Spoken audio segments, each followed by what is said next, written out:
Hello everyone, welcome to विधान classes. मैं गणेश आप सभी का अपने यूट्यूब चैनल विधान क्लासेस पर स्वागत करता हूं और हम अपनी फिजिकल ज्योग्राफी की श्रृंखला में आगे बढ़ रहे हैं।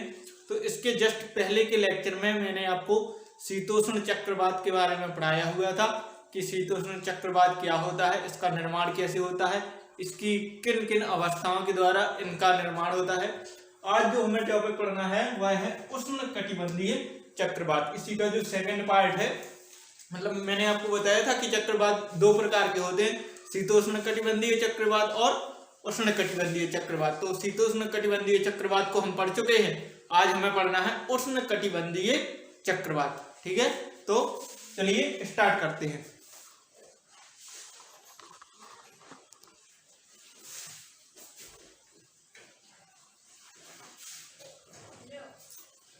जी, तो हम पढ़ते हैं उष्णकटिबंधीय चक्रवात। तो सबसे पहले इसकी विशेषताओं को हम देखते हैं। ठीक है, तो क्या होती हैं इसकी विशेषताएं। तो उष्णकटिबंधीय चक्रवात जो है वह बहुत ही मतलब ज्यादा बड़े चक्रवात नहीं है, मतलब ज्यादा बड़े एरिया में नहीं आते हैं। ठीक है, और इनकी ऊंचाई बहुत ज्यादा होती है, लेकिन ऊंचाई लगभग इनकी 10 से 12 किलोमीटर तक होती है। ठीक है, और यह कम एरिया में आते हैं। तो मैं आपको यहाँ विशेषताएं सभी समझाते चलूंगा और आप समझते चलिएगा। ठीक है, तो सबसे पहली जो विशेषता है वह है यह कि यह जो चक्रवातों का व्यास है, जो उष्णकटिबंधीय चक्रवात का व्यास है वह लगभग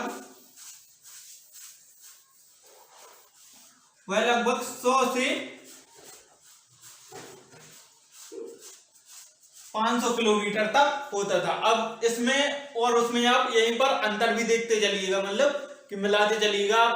वो वाला पेज अपना खोलिए, उसमें क्या था, उसमें बहुत ज्यादा 1600 से 3200 किलोमीटर तक का अंतर था। ठीक है, तो जो उष्णकटिबंधीय चक्रवातों का व्यास है वह 100 से 500 किलोमीटर तक पाया जाता है। ठीक है, और 100 से 500 किलोमीटर तक पाया जाता है। इसकी जो ऊंचाई है, हाइट है यानी ऊंचाई,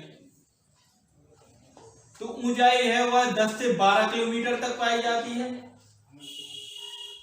और यह बहुत ही कम एरिया में, मतलब बहुत ही कम क्षेत्रफल में पाए जाते हैं। तो ये सीमित क्षेत्रफल में,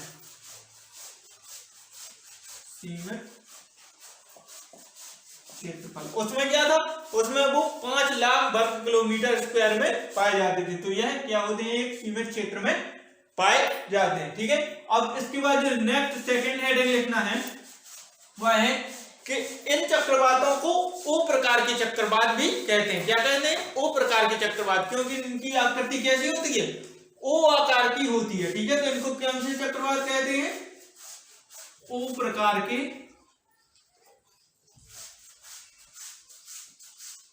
चक्रवात। और उनको कौन से चक्रवात कहते थे, उनको बी प्रकार के चक्रवात कहते थे। ठीक है, फिर इसके बाद है कि यह कर्क रेखा एवं मकर रेखा के बीच में बनते हैं। ठीक है, तो कर्क रेखा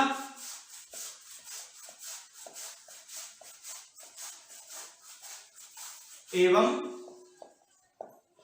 मकर रेखा, मकर रेखा, तो ये कर्क रेखा और मकर रेखा के बीच में बनते हैं। ठीक है, और वो वाले चक्रवात क्या होते थे, वो कर्क रेखा और मकर रेखा के बाहर बनते थे। ठीक है, अब जो इसकी नेक्स्ट विशेषता है वह है कि यह जो चक्रवात है वो 5 डिग्री अक्षांश से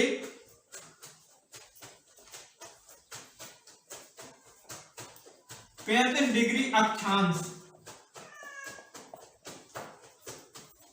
के मध्य बनते हैं। ठीक है, 5 डिग्री अक्षांश से 35 डिग्री अक्षांश के क्या होते हैं, मध्य बनते हैं। लेकिन यह 5 डिग्री से नीचे नहीं बनते हैं, क्योंकि 5 डिग्री से नीचे यह इसलिए नहीं बनते हैं, मतलब 0 से 5 डिग्री के बीच में, क्योंकि यहाँ पर कौन सा बल, कोरियोलिस बल अनुपस्थित होता है। ठीक है, तो इस कारण से यह 5 डिग्री से 35 अक्षांश से 35 डिग्री अक्षांश के मध्य बनते हैं। ठीक है, अब इसकी जो नेक्स्ट विशेषता है वह है कि यह ऊष्मा जो है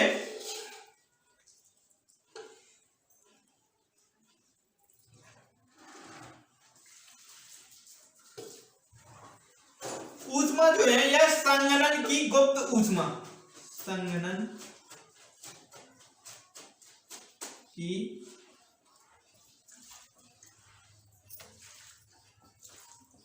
गुप्त ऊष्मा, इससे ये क्या करते हैं, ऊष्मा प्राप्त करते हैं, ठीक है, संघनन की गुप्त ऊष्मा से। अब इसमें क्या होता है, जैसे मान लेते हैं, इसे आप समझ लीजिए, ये आपकी पृथ्वी है, ये 0 डिग्री अक्षांश पर, ठीक है, तो यहां पर कहीं ये चक्रवात बने, ठीक है, मान लेते हैं यहां पर ये चक्रवात बना, ठीक है। अब यहां पर क्योंकि इस वाले जो एरिया है जो 23.5 डिग्री नॉर्थ से 23.5 डिग्री साउथ तक का जो एरिया है, यहाँ पर क्योंकि तापमान बहुत ऊंचा रहता है, ठीक है, तो यह सतह क्या होती है, गर्म होती है, ठीक है, तो यहां से हवाएं क्या होती हैं, ऊपर उठती हैं, ठीक है, गर्म हवाएं ऊपर उठती हैं, ठीक है, यहां से हवाएं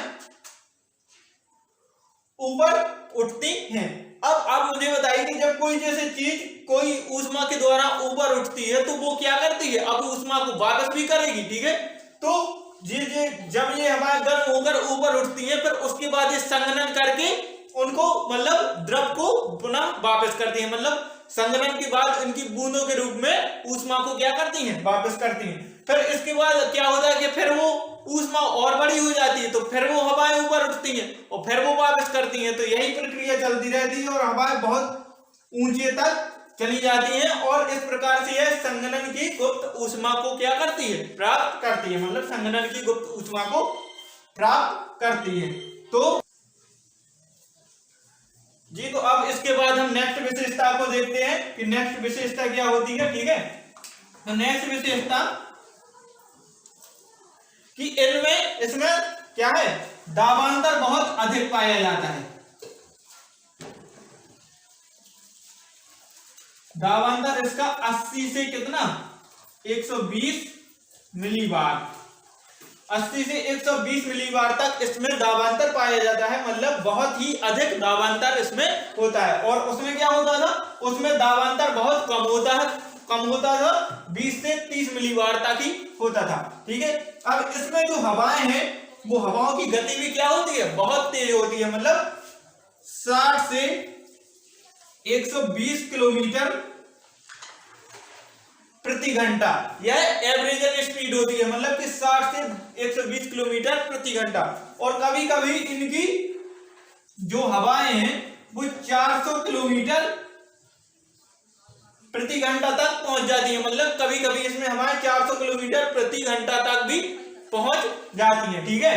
तो और उसमें क्या होता था, उसमें 40 से 50 किलोमीटर प्रति घंटा की स्पीड से हवाएं चलती थी, तो ये आप एक अंतर याद रखना, ठीक है।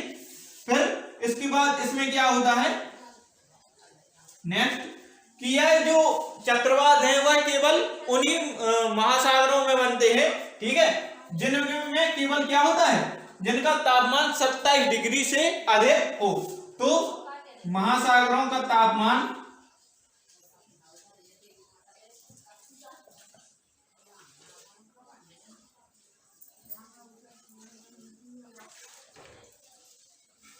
कैसा हो, 27 डिग्री से अधिक, 27 डिग्री से अधिक हो।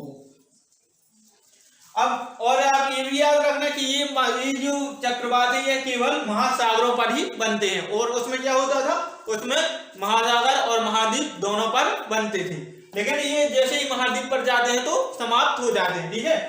फिर इसके बाद जो इसकी नेक्स्ट विशेषता है वह है कि यह व्यापारिक पवनों में क्या करते हैं, संचरण करते हैं, मतलब व्यापारिक पवनों में यह बने रहते हैं, और वो पछुआ पवनों में बने रहते थे। तो ये आप ये अंदर याद रखना, कौन सा, व्यापारिक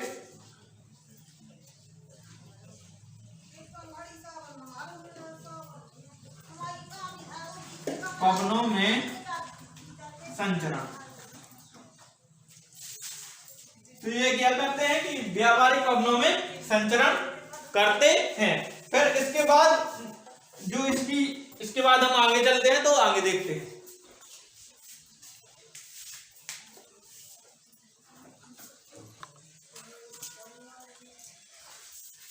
जी, तो अब हम इसके बाद नेक्स्ट विशेषता देखते हैं कि इनकी नेक्स्ट विशेषता क्या होती है। तो इनकी नेक्स्ट विशेषता होती है कि इनके जैसे ऊपरी वायुमंडल पर जेट स्ट्रीम का संचरण होता है, ये क्या हो जाते हैं, समाप्त हो जाते हैं। तो जेट स्ट्रीम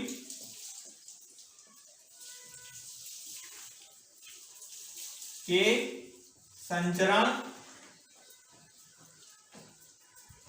से समाप्त, ठीक है। और फिर इसकी नेक्स्ट विशेषता, उनमें क्या होता था, उनमें जेट स्ट्रीम के संचरण से उन्हें बहुत ही ज्यादा फायदा होता था, ठीक है। और यह जेट स्ट्रीम के संचरण से क्या हो जाते हैं, समाप्त हो जाते हैं। फिर इसके बाद इसकी अगली विशेषता है कि यह बहुत ही ज्यादा विनाशकारी होती है।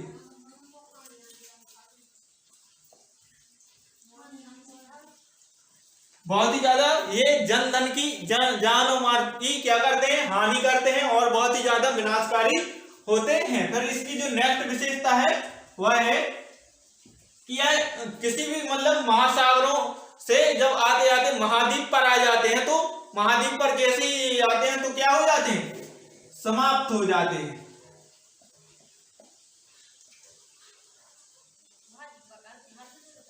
महाद्वीप पर मतलब महाद्वीप पर यह जैसे ही आते हैं वैसे ही समाप्त हो जाते हैं। अब इसके बाद जो इसकी नेक्स्ट विशेषता है कि इसकी जो केंद्रीय भाग होता है, जैसे ये चक्रवात बन रहा है तो ये जो इसका केंद्रीय भाग होता है उसको क्या कहते हैं, आंख कहते हैं। आंख कहते हैं केंद्रीय भाग को, आंख कहते हैं। किसको, केंद्रीय भाग को क्या कहते हैं, आंख कहते हैं, ठीक है। तो यह है इसकी विशेषता। और इसकी जो लास्ट विशेषता है वह है कि यह महासागरों के किस कौन से पश्चिमी भाग में बनते हैं। महासागरों के पश्चिमी भाग में क्या होते हैं, बनते हैं। तो महासागरों के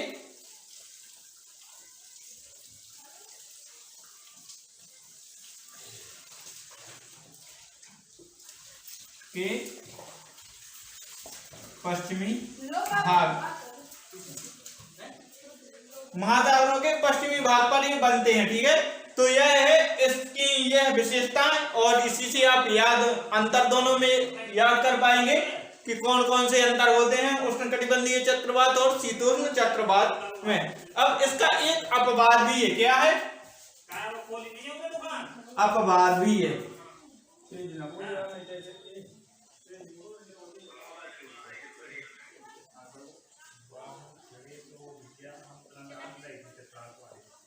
अल नीनो, ठीक है।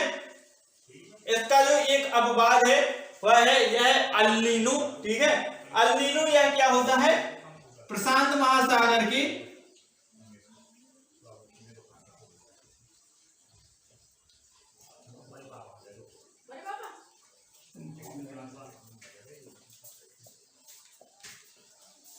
के पूर्वी भाग में, महासागर के यह प्रशांत महासागर के क्या यह पूर्वी भाग पर बनते हैं। और इसका क्या कारण है, इसका जो कारण है कि वाकर सेल, यहां पर एक वाकर सेल होता है प्रशांत महासागर में। वाकर सेल के कारण मतलब वाकर सेल के कारण प्रशांत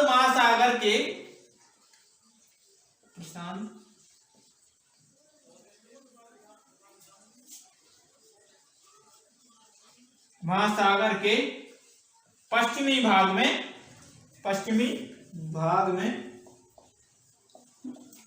क्या होता है, पानी भर जाता है, पानी भर जाता है।